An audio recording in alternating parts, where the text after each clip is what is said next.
Welcome to our channel. Today we how to screen mirror Samsung phone to LG TV step by step clearly. Begin by ensuring that both your Samsung phone and LG TV are connected to the same Wi-Fi network. Unlock your Samsung phone and swipe down from the top of the screen to open the quick settings menu. Look for the option labeled Smart View or Screen Mirroring. Tap on Smart View to initiate the search for available devices. Your Samsung phone will start scanning for nearby devices.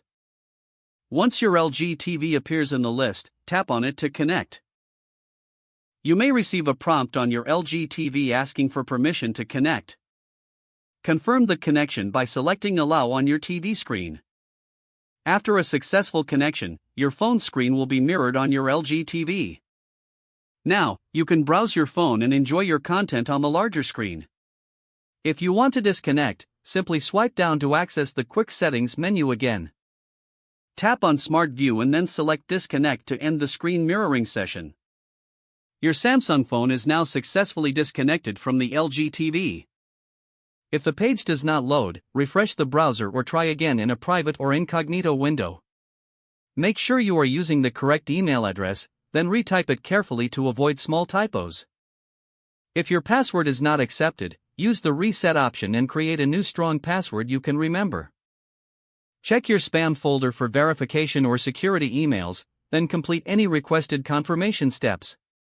Enable two-factor authentication if available to improve account security and reduce unauthorized access risk.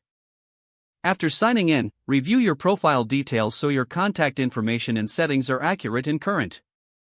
If you see an error message, note it down and try again after restarting your device and internet connection. Log out when you finish, especially on shared devices, to keep your account and payment information secure. If the page does not load, refresh the browser or try again in a private or incognito window. Make sure you are using the correct email address, then retype it carefully to avoid small typos. If your password is not accepted, use the reset option and create a new strong password you can remember. Check your spam folder for verification or security emails, then complete any requested confirmation steps. Enable two-factor authentication if available to improve account security and reduce unauthorized access risk. After signing in, review your profile details so your contact information and settings are accurate and current. If you see an error message, note it down and try again after restarting your device and internet connection. Log out when you finish, especially on shared devices, to keep your account and payment information secure. Don't forget to like this video and subscribe to our channel for more step-by-step tech guides.